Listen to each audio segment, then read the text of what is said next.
মেঘালয় মেঘের আলোয়, যেখানে মেঘের বাস এক কথায় বলা যেতে পারে, সেরকমই একটা সুন্দর অনবদ্য জায়গায় আছি। দেখো, আশা করি ভীষণ ভালো লাগবে। মানে বলছি তো, চারিদিকটা এক কথায় অনবদ্য, দুর্দান্ত একটা জায়গা। নমস্কার দর্শক বন্ধুরা, আমি পিয়ালি চলে এসেছি পিউভি ব্লগ চ্যানেল থেকে। বড়দের প্রণাম এবং ছোটদের ভালোবাসা জানিয়ে আজকে এই ব্লগটি শুরু করছি। আশা করছি সকলেই সুস্থ আছো এবং ভালো আছো। শিলং সিটি, শিলংয়ের আশেপাশে পাহাড়, ঝর্ণা, অপরূপ প্রাকৃতিক সৌন্দর্য আর বৃষ্টির কারণে সবুজে সবুজ। মেঘালয়ের বেশ কিছু পর্ব কিন্তু এর আগে অলরেডি আপলোড হয়ে গেছে।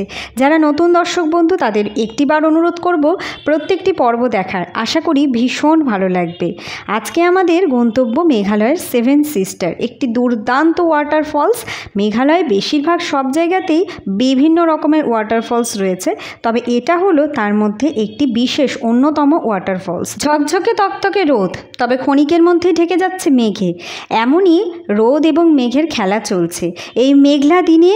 চেরাপুঞ্জির এই জায়গাটি পাখির চোখে দেখতে কেমন লাগবে। এই জায়গাটিতে এসে সবার প্রথমেই এরকমই একটা স্পট আমি খুঁজে নিলাম। সেই স্পটে দাঁড়িয়ে তোমাদের সামনে এইখানকার ঝর্ণাটা তুলে ধরবো। চলো তাহলে নিয়ে যাই সামনের দিকে। চেরাপুঞ্জি এই নামটা শুনলে আমরা সকলেই জানি, কিন্তু রেকর্ড আছে যেখানে সবচেয়ে বেশি বৃষ্টি হয়। শিলং থেকে মাত্র 53 কিলোমিটার দূরে হচ্ছে এই চেরাপুঞ্জি। আর চেরাপুঞ্জিকে মনে করা হয় মেঘালয়ের সবচেয়ে সুন্দরতম জায়গা। আর এই সুন্দরতম জায়গায় তোমরা 200 থেকে 300 কিলোমিটার পর পরে কিন্তু পেয়ে যাবে বিভিন্ন রকমের ওয়াটারফলস। কেন বলছি বিভিন্ন রকমের ওয়াটারফলস? প্রত্যেকটা ওয়াটারফলসেরই কিন্তু আলাদা আলাদা সৌন্দর্য রয়েছে। আর হ্যাঁ, ওয়াটারফলসগুলির মধ্যে কোনো রকম কোনো মিল পাবে না, তাই প্রত্যেকটা ওয়াটারফলসই মনে হবে একটু দাঁড়িয়ে দেখে যাই। আর ঠিক এই কারণেই মনে হয় ভ্রমণ পিপাসু মানুষদের, যারা ভ্রমণ প্রিয় বাঙালি রয়েছে, তাদের বারবার কিন্তু মেঘালয় ডাকে। মেঘালয়ের এমনই একটি সুন্দর জায়গায় আমি যেমন দাঁড়িয়েছি, মেঘালয়ে রয়েছে আরও অনেক কিছু দেখার মতন। দেখতে পাবে তোমরা জীবন্ত ব্রিজ। জীবন্ত ব্রিজ কেন বলছি? Root bridge. সঙ্গে পেয়ে যাবে বিভিন্ন রকমের ওয়াটারফলস, সঙ্গে পেয়ে যাবে কেভ। আর এত কিছু ঘুরে দেখার পর যখন তোমাদের খিদে পেয়ে যাবে, তখন পেয়ে যাবে দুর্দান্ত সব ক্যাফে।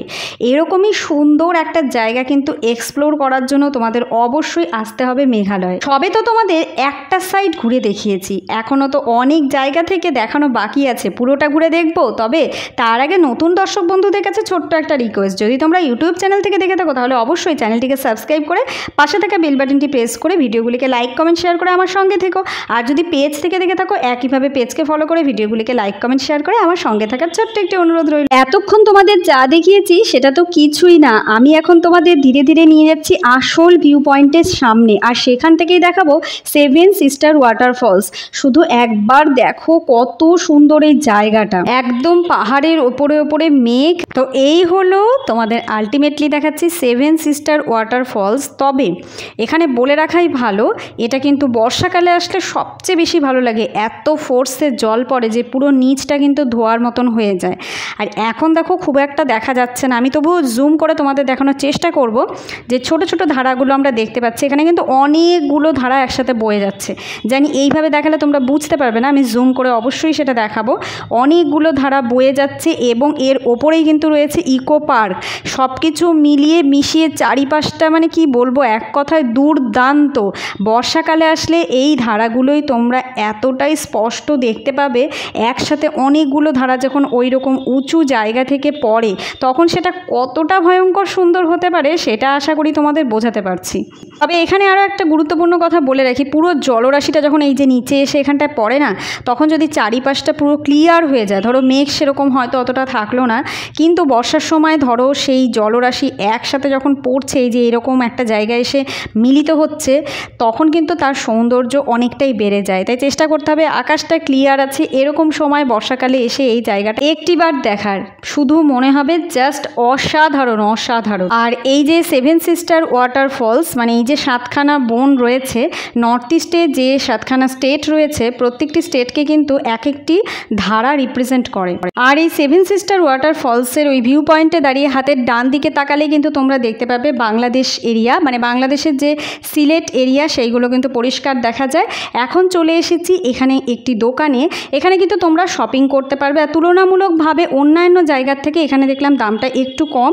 বলে রাখাই ভালো আরও কিছু এই প্রসঙ্গে কথা, আসার সময় তোমরা যেমন রাস্তার দুধারে পেয়ে যাবে লাল মাটি, মানে লাল মাটির মধ্যে দিয়ে রাস্তা চলে গেছে, চারিদিকে সবুজ দুর্দান্ত একটা ভিউ, ঠিক সেরকমই কিন্তু এখানে গাড়ি পার্কিংয়ের সুবন্দোবস্ত রয়েছে। তোমরা গাড়ি পার্ক করে নিতে পারো, এর জন্য কোনোরকম কোনো এখানে কিন্তু টিকিট কাটার ব্যবস্থা নেই, মানে টিকিটের কোনোরকম কোনো তোমাদের মূল্য এখানে দিতে হবে না।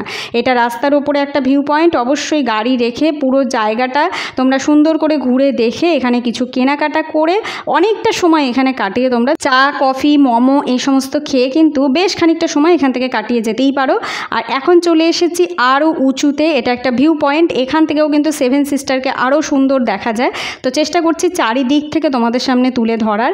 তো চলে এসেছি অনেকটা উঁচুতে, চলো একটু ফাঁকা জায়গায় নিয়ে গিয়ে তোমাদের দেখা। চারিদিকে তো দেখতেই পাচ্ছ প্রচুর লোকজন, ভালো ভিড় হয়েছে, প্রচুর গাড়ি চলে এসেছে, সবাই ভিড় করেছে এই সেভেন সিস্টার ওয়াটারফলসটাকে ভালো করে দেখবে বলে। কিন্তু আমি তোমাদের বারবারই বলবো অবশ্যই তোমরা বর্ষার সময় জানি তোমাদের মনে একটা প্রশ্ন জাগতেই পারে যে পাহাড়ে তাও আবার বর্ষার সময়, কিন্তু না, তবুও বলছি যে কোনো ওয়াটারফলস পাহাড়ের যে কোনো ঝর্ণা দেখতে গেলে কিন্তু তার সঠিক সময় হচ্ছে বর্ষাকাল। যদি তোমরা সেইভাবে একটু টাইম সম্বন্ধে দেখে আসতে পারো তাহলে কিন্তু আসল যে দৃশ্য, আসল যে সৌন্দর্য সেটা কিন্তু একদম চাক্ষুষ দেখতে পাবে। তো যাই হোক, তোমাদের ওই জন্যই বলছি তোমরা অবশ্যই কিন্তু বর্ষাকালটা বেছে নিও মেঘালয় ট্যুরের জন্য। তো এখন আমাদের সময় শেষ, এখন তো আমরা সেভেন সিস্টার ওয়াটারফলস দেখে বেরিয়ে যাচ্ছি। আর তোমরা জানো অলরেডি, যারা আমার ব্লগ ডেলি দেখো তারা জানো অলরেডি মেঘালয়ের অনেকগুলো জায়গার কিন্তু আমি ভিডিও আপলোড করে ফেলেছি, আরও বেশ কিছু জায়গার ভিডিও আসতে চলেছে, কারণ এই জায়গাটা ছেড়ে আমরা কিন্তু আমাদের নেক্সট ডেস্টিনেশনের উদ্দেশ্যে রওনা দিয়ে দিলাম। তো সবটা তো দেখতে হবে, আর সবটা দেখার জন্য অবশ্যই যেটা করতে হবে আমার সঙ্গে থাকতে হবে। এখনকার মতন সময় শেষ, খুব তাড়াতাড়ি দেখা হচ্ছে তোমাদের সঙ্গে নতুন একটি ব্লগে। ততক্ষণের জন্য সকল দর্শক বন্ধুকেই বলবো সকলেই সুস্থ থেকো, ভালো থেকো, অবশ্যই পিউ ভিউ ব্লগ চ্যানেলের সঙ্গে থেকো।